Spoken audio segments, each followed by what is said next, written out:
വരികളിൽ വിരിയുന്ന ഭാരതം. പ്രിയപ്പെട്ടവരെ, തെളിമയാർന്ന ദേശീയതയാൽ, ത്രിവർണ്ണ പതാകയുടെ ശോഭയാൽ മഹത്തരമാക്കപ്പെട്ട ജനാധിപത്യ രാഷ്ട്രമാണ് നമ്മുടെ ഭാരതം. നിരവധിയായ വൈവിധ്യങ്ങൾക്കിടയിലും നാനാത്വത്തിൽ ഏകത്വം എന്ന ആശയത്തിൽ ഈ രാഷ്ട്രം നിലകൊള്ളുന്നു. ഭാരതത്തിലെ 28 സംസ്ഥാനങ്ങളും അവയുടെ പ്രത്യേകതകൾ ഉൾപ്പെടുത്തിയുള്ള ഒരു സംഗീതയാത്ര ഏവർക്കും പ്രിയപ്പെട്ടതാകും എന്നതിൽ സംശയമില്ല.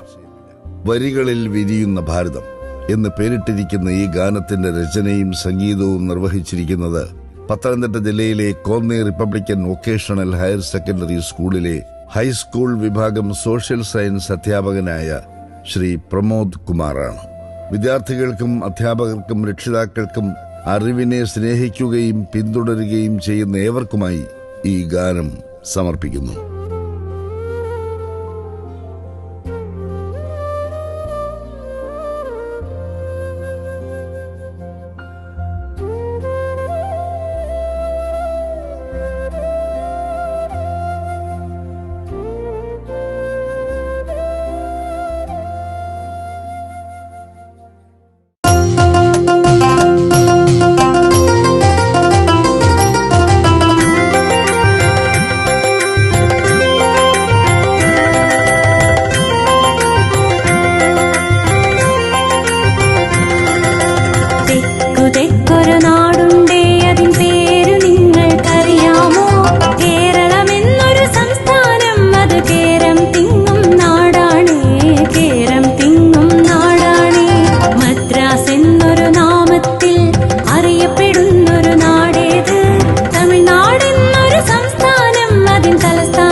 ശോഭിക്കും ആര്യവേപ്പിൻ നാടേത്, ആന്ധ്ര എന്നൊരു സംസ്ഥാനം, അമരാവതിയോ തലസ്ഥാനം, അമരാവതിയോ തലസ്ഥാനം.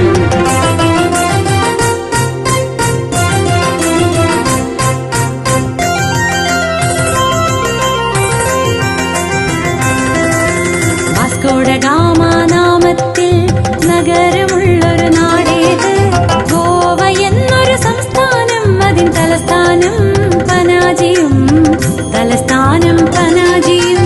1000 തൂണുകളുള്ളൊരു ക്ഷേത്രം എവിടെയാണെന്നറിയാമോ? വാറങ്കൽ എന്നൊരു ജില്ല ഇത്, സംസ്ഥാനം എന്നത് തെലങ്കാന, സംസ്ഥാനം എന്നത് തെലങ്കാന. റിസർവ് ബാങ്ക് ഓഫ് ഇന്ത്യയുടെ ആസ്ഥാനം എവിടെന്നറിയാമോ? മുംബൈയാണതിനാസ്ഥാനം, അത് മഹാരാഷ്ട്രയിലാണല്ലോ, മഹാരാഷ്ട്രയിലാണല്ലോ. ദക്ഷിണ കോസലം എന്നൊരു പേരിൽ പ്രശസ്തമായൊരു നാടേത്, ഛത്തീസ്ഗഡ് എന്നൊരു സംസ്ഥാനം, അതിൽ കൊറിയ എന്നൊരു ജില്ലയും, കൊറിയ എന്നൊരു ജില്ലയും.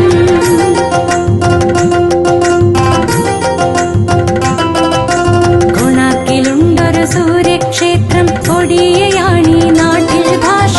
ഒഡീഷ എന്നൊരു സംസ്ഥാനം, ഭുവനേശ്വരാണതിൻ തലസ്ഥാനം, ഭുവനേശ്വരാണതിൻ തലസ്ഥാനം. ഗുർജരം എന്നൊരു പഴയ പേരിൽ പ്രശസ്തമായൊരു നാടേത്, അതാണീ ഗുജറാത്ത്, രാഷ്ട്രപിതാവിൻ ജന്മദേശം, രാഷ്ട്രപിതാവിൻ ജന്മദേശം. പൈതൃകമായൊരു സാഞ്ചി സ്തൂപം നിറഞ്ഞു നിൽക്കും നാടേത്, മധ്യപ്രദേശ് എന്ന സംസ്ഥാനം, ഭോപ്പാലാണതിൻ തലസ്ഥാനം, ഭോപ്പാലാണതിൻ തലസ്ഥാനം. സാന്താൾ എന്നൊരു ഗോത്രവിഭാഗം വീരചരിതം എഴുതിയ നാടേത്, ജാർഖണ്ഡ് എന്നൊരു സംസ്ഥാനം, റാഞ്ചിയാണതിൻ തലസ്ഥാനം, റാഞ്ചിയാണതിൻ തലസ്ഥാനം.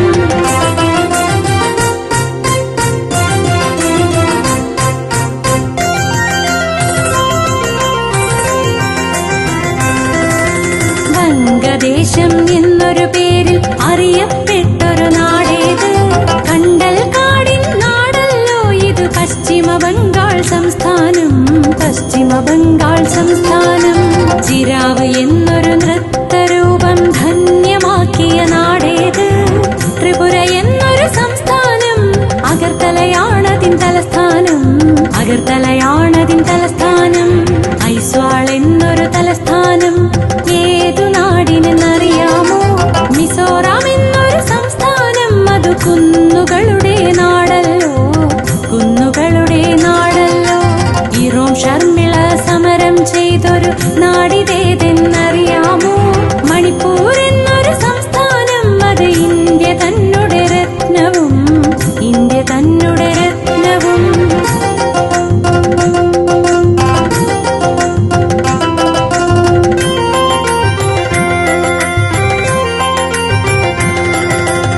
ഹുസിൻ റാമും ചിറാപ്പുഞ്ചിയും ഏതു നാട്ടിലെന്നറിയാമോ?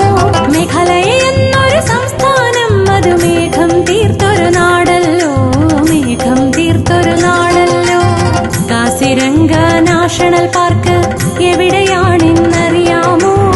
തേയില വിളയും നാടല്ലോ, അത് അസം എന്നൊരു സംസ്ഥാനം, അസം എന്നൊരു സംസ്ഥാനം. ഇൻഡാക്കി ദേശീയ ഉദ്യാനം എവിടെയാണെന്നറിയാമോ? നാഗാലാൻഡ് എന്നൊരു സംസ്ഥാനം, കൊഹിമയാണതിൻ തലസ്ഥാനം, കൊഹിമയാണതിൻ തലസ്ഥാനം. ചുവന്ന മലകൾ നിറഞ്ഞു നിൽക്കും നാടിതേതെന്നറിയാമോ? അരുണാചൽ എന്നൊരു സംസ്ഥാനം, അത് ഉദയസൂര്യന്റെ നാടല്ലോ, ഉദയസൂര്യന്റെ നാടല്ലോ.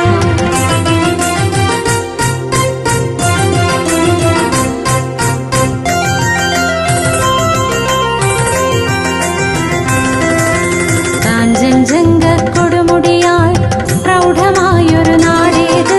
സിക്കിം എന്നൊരു സംസ്ഥാനം, ഗാങ്ടോക്ക് എന്നത് തലസ്ഥാനം, ഗാങ്ടോക്ക് എന്നത് തലസ്ഥാനം. മൈഥിലി ഭാഷ സംസാരിക്കും ജനത എവിടെന്നറിയാമോ? ബീഹാർ എന്നൊരു സംസ്ഥാനം, പാറ്റ്ന എന്നത് തലസ്ഥാനം, പാറ്റ്ന എന്നത് തലസ്ഥാനം. അലിഗഡ് മുസ്ലിം യൂണിവേഴ്സിറ്റി സ്ഥാപിതമായ നാടേത്? ഉത്തർപ്രദേശ് എന്ന സംസ്ഥാനം, ലക്നൗ എന്നത് തലസ്ഥാനം, ലക്നൗ എന്നത് തലസ്ഥാനം. പഞ്ചായത്തി രാജ് നടപ്പിലാക്കിയ ആദ്യ സംസ്ഥാനം ഏതാണ്? രാജസ്ഥാൻ എന്നൊരു സംസ്ഥാനം, ജയ്പൂർ എന്നത് തലസ്ഥാനം, ജയ്പൂർ എന്നത് തലസ്ഥാനം.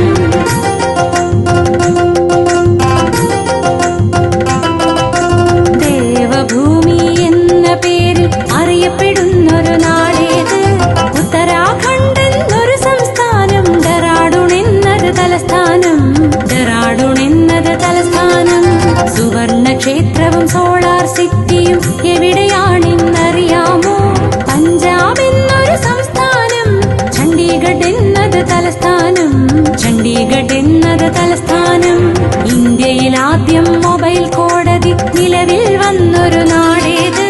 ഹരിയാന എന്നൊരു സംസ്ഥാനം, ചണ്ഡീഗഡ് എന്നത് തലസ്ഥാനം, ചണ്ഡീഗഡ് എന്നത് തലസ്ഥാനം. ഏറ്റവും അധികം ആപ്പിൾ